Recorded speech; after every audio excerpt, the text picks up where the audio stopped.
Selamat siang semuanya. Kami di sini dari kelompok 4 akan menyajikan PPT tentang manajemen perkotaan.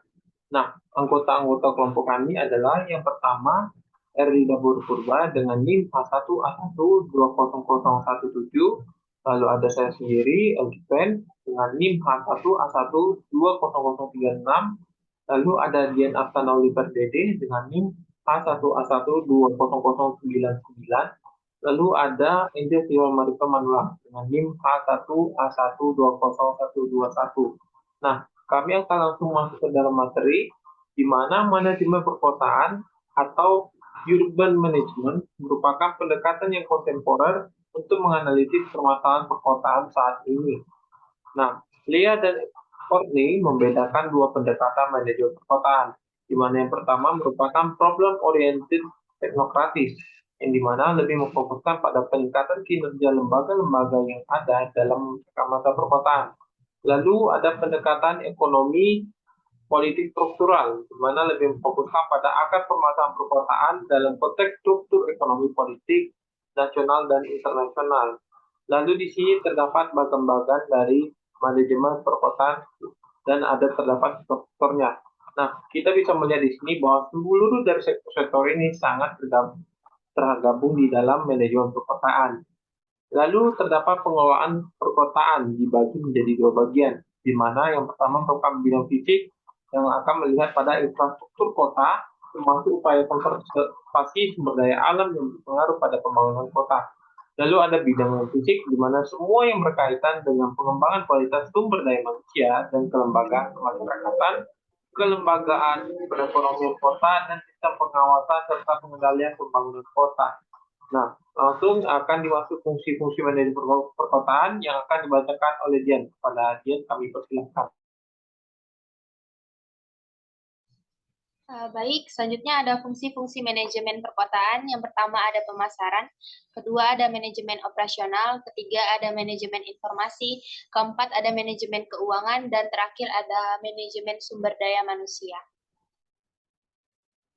Selanjutnya, dari aspek perencanaan kota, manajemen perkotaan dilihat sebagai proses linear dari sejumlah aktivitas manajemen pemerintahan kota, yang terdiri dari langkah-langkah sebagai berikut. Yang pertama adalah survei dan analisis. Yang kedua, pengembangan strategi kebijakan. Yang ketiga, implementasi. Dan terakhir, ada monitoring dan evaluasi. Kemudian ada manajemen lahan. Manajemen lahan perkotaan merupakan sektor manajemen perkotaan yang sangat rumit dan kompleks, terutama di negara-negara dengan sistem ekonomi campuran seperti Indonesia. Batasan manajemen tanah perkotaan adalah pengelolaan tanah yang dilakukan oleh pemerintah dalam perencanaan jaringan infrastruktur dan fungsi peraturan untuk perluasan kota dengan tujuan terciptanya kerangka fisik dan hukum bagi proyek pembangunan. Terima kasih.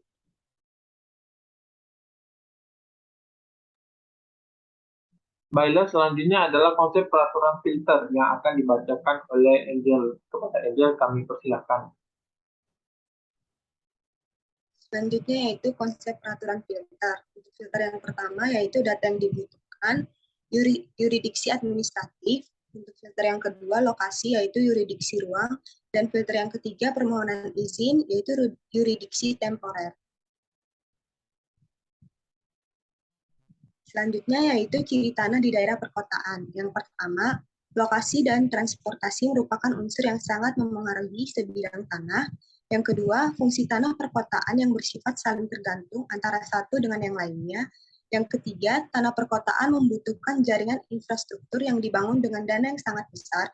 Yang keempat, sebagai barang ekonomi, sifat tanah perkotaan sangat kompleks. Dan yang terakhir, yang kelima, sebagai komoditas ekonomi, tanah perkotaan sasaran spekulasi yang penting bagi kaum berduit.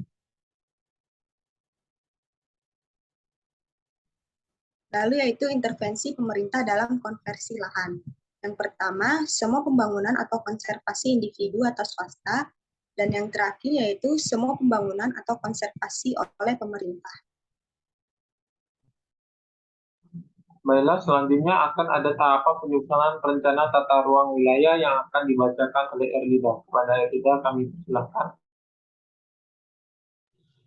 Selanjutnya, saya akan membaca tahapan penyusunan rencana tata ruang wilayah, yaitu RT RW nasional, RT RW provinsi, RT RW kabupaten atau kota, RDTR kota, peraturan zonasi, perizinan, pembangunan, dan RDTR kota. Dalam melakukan penyusunan rencana, terdapat beberapa prosedur teknis yang meliputi tahapan sebagai berikut, yaitu persiapan penyusunan, pengumpulan data, analisis, dan penyusunan konsep rencana. Jenis izin pengendalian tata guna lahan, yang pertama ada HO atau izin gangguan. Jenis pembangunannya itu semua jenis industri dan instansi otoritatif yaitu bupati atau wali kota.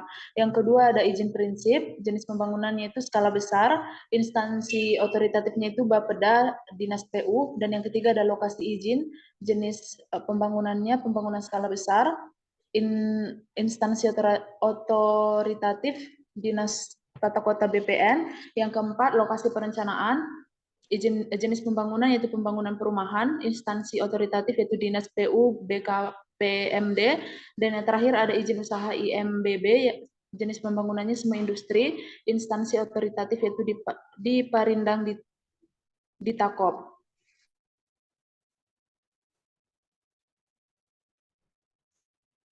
Baiklah, itu semua dari materi yang telah kami sampaikan.